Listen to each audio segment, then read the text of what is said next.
Hi, everybody. Welcome back to Pinstripe Prospective here on SNY.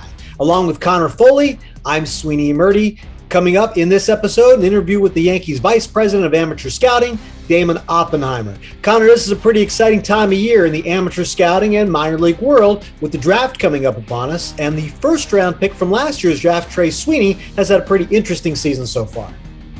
Yeah, I think there was an injury mixed in there early on in the year, and then he kind of had a little bit of a tough May, but he really bounced back in June, OPS over 830. And you got to remember, this is still a guy who was playing at a college program that was very much a mid-major program, and now he's already at high A in a minor league system. So he's still adjusting, but he's starting to see some results that I'm guessing he's pretty happy with. Trey Sweeney is at High A Hudson Valley in the Yankees system. I had a chance to catch up with him there earlier this spring. So Trey, when you get drafted by the Yankees and it turns out that your college coach played for the Yankees, what's that feeling like? What kind of questions are you drilling him with? Yeah, I mean, it's definitely a little more special knowing that my college coach pitched for the Yankees, and I know he was excited, his family was excited because they're all big Yankees fans, but he just told me about New York and how you got to embrace it. There's going to be a lot of people expecting a lot of things out of you, so just go perform and you'll have no problems. Not everybody gets to be coached by a former big leaguer before they enter pro ball. What kinds of little insights about professional ball did he get to share with you? Basically just the grind and how mental it is. When you play 140 games or something like that, you're going to struggle a lot, you're going to have hot streaks, but just staying level-headed and getting through those struggles as quick as you can, and like I said, just not getting too high, get too low.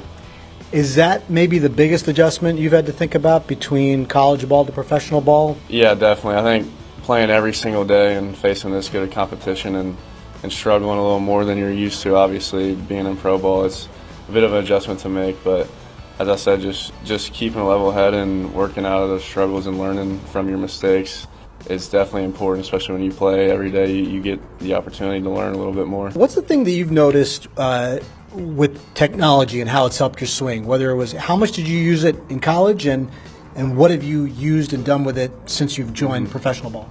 Yeah, I really didn't use much technology in college at all, and then we got here, kind of got introduced with the blast motion. We wear that every swing we take, so there's lots of data on that, and we get lots of data on our swings, exit velos, and stuff like that, and it's all used to improve your swing mechanically or whatever else you need, and the coaches do a great job with that information helping us.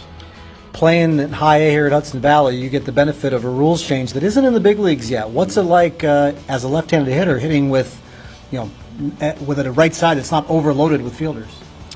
Yeah, it's a little bit nicer for sure. I think I've snuck in a few extra ground ball hits, but yeah, I think that's only going to help, and sometimes hopefully we can sneak one down that left field line too when that third baseman goes over. But yeah, I think it's interesting definitely, but it's helped a little bit. So what have you learned about your swing specifically? I think the biggest thing when I got here was kind of shortening up that hitch, the big barrel tip, and giving myself more time, because that was just causing me to be late, especially with the rise in velos that I've seen. So I think that was kind of the biggest thing we took away from that. So we asked Jasson who you reminded him of as a hitter, and he threw out DJ LeMahieu. Obviously, you're lefty, and DJ is right. Is that a decent comparison for the kind of hitter you try to be, or do you have somebody else in mind? I do. I think that's kind of exactly what I try to be. I want to be able to hit the ball out of the park occasionally, but I also just want to be just a good all-around hitter and hit singles and doubles and just doing my job at the plate. And I think that's what he does best, is just doing his job and playing baseball, whether it's driving a runner in or hitting a home run if he needs to. So I think that's a perfect guy to try to emulate. Trey, thanks a lot. Yeah, appreciate it. Thank you. Trey Sweeney was the Yankees' first-round pick a year ago. As the Yankees get set for the 2022 draft, Conor and I had a chance to catch up with the Yankees' Vice President of Amateur Scouting, Damon Oppenheimer. Damon, first of all, thanks for joining us this close to draft time. My first question for you is this idea of the weeks leading up to the draft. You've been following guys for months and for years in most cases. What are you learning about people in these last couple of days and weeks leading up to the draft? Well, I mean, this is all kind of new, really, when how the draft has been pushed back to the middle of July. whereas it used to be almost the first week of June. So we've got so much more time that we've ever had before. So we're learning quite a bit with the combine that they added. We had over 60 meetings with players at the combine in San Diego. We also were able to get results from physical testing for sports science that we never were able to do in the past. We were able to watch some guys take batting practice with, Wood at Petco. So the whole thing with the combine has really helped us get deeper with more information on these players. Damon, I wonder if you could take us through what actual draft day is like for you. Because, when we watch the NFL or the NBA on TV, they'll have the camera in the war room. And a lot of times it's like, teams being surprised that another team took a player that maybe they weren't expecting them to, and now they have to adjust. Is baseball the same way, or is it because you guys are dealing with such a huge pool of players that you kind of have to just focus more on your guys? I'd say that we have our list of our board up, right? And in baseball, as compared to football or basketball, it's probably less about need, because football and basketball, they're going straight to the show, and our guys are going throughout minor league systems. So we put it together. We follow our board. We're communicating with other teams. It's pretty exciting for us. I mean, it's our Christmas, right? So we get everybody still gets nervous. Been doing this for quite a while, and you still get nervous on who's going to possibly get to you at one, and then you get through that, and then it's the whole rest of the draft that just flies, and it just keeps getting more and more mentally exhausted from trying to figure out who the right guy is. So that's what we kind of do, and it's a blast. Baseball is about projection. It's about looking at things 2, 3, maybe 5 years down the road. And you have to, convince people that this 17-year-old or this 21-year-old is the next all-star shortstop, center fielder, whoever. And you might have to even convince yourself of that. Can you explain to people just how hard that is?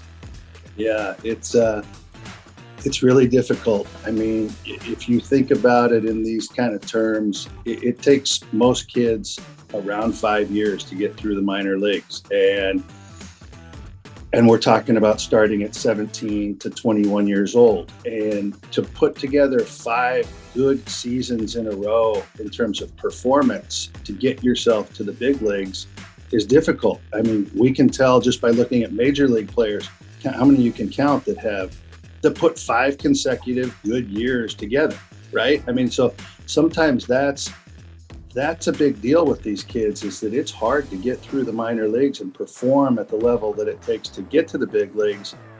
And then even harder is stay there. Damon, we know once these guys get into the pro side, analytics and advanced metrics kind of become almost a way of life for them. How much do you guys on the amateur side rely on those advanced metrics these days? And are you able to find that you're able to get enough metrics on enough kids? I think we're pretty far in terms of using that. I'd say we're advanced in the Yankees amateur side.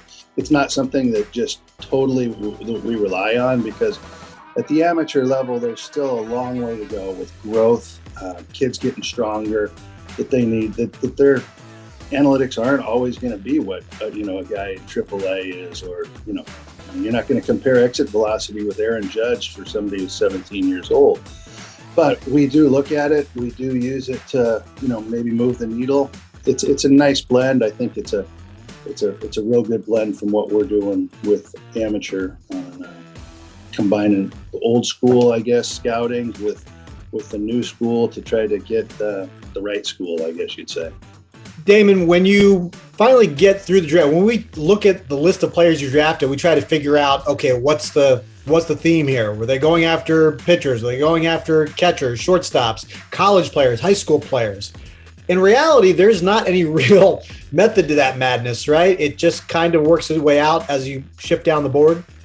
Yeah, and a lot of times when I do the post-draft interview with you guys, it catches me off guard when somebody will say, hey, you only took one high school guy. It's like, yeah, oh, really? I didn't I really didn't notice. I mean, it was like we took who we thought was, the best guy at the time that was going to sign, that we were going to be able to sign, and it was going to fit in the pool money and be the best one possible. So yeah, I mean, like you notice some crazy things, but I mean, if we drafted all pitchers this year, I'd probably notice it. Or if we drafted but the idea of whether it was you didn't draft any lefties, or you didn't draft any high school, or you didn't draft any center fielders really doesn't come too much into play.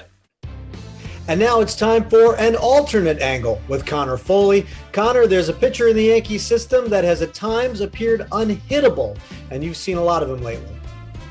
Yeah, that'd be Matt Krook that you're talking about. And Sweeny, he had a run of 42 up, 42 down, which is crazy, including 23 in a row in a start where he took a perfect game into the 8th inning his last time out, and that got him International League Pitcher of the Month honors. Crook is a guy who doesn't throw that hard. He only throws about 90 miles an hour on his fastball, but talking to his catcher, Max McDowell, the other day, Max said his fastball comes across like a 90-mile-an-hour knuckleball. And that's why guys can't really, do anything with it. One more thing about Matt Krook, he was Rule 5 draft eligible this last offseason, and then that draft was canceled. So there's a chance that he shouldn't even be in the Yankees organization right now, because when you're a lefty starter at AAA who has success, you don't typically go unpicked from teams who at least want to take a chance on you. Matt Krook was the International League Pitcher of the Week. The Player of the Week was Esteban Florial, who all of a sudden over the course of the last 5 weeks or so is playing maybe his best ball of his entire professional career. He was on our last episode of Pinstripe Perspective. I don't think that's a coincidence. Make sure you check out all of our episodes here on SNY.TV. For Conor Foley, I'm Sweeny Murti. Thanks for watching.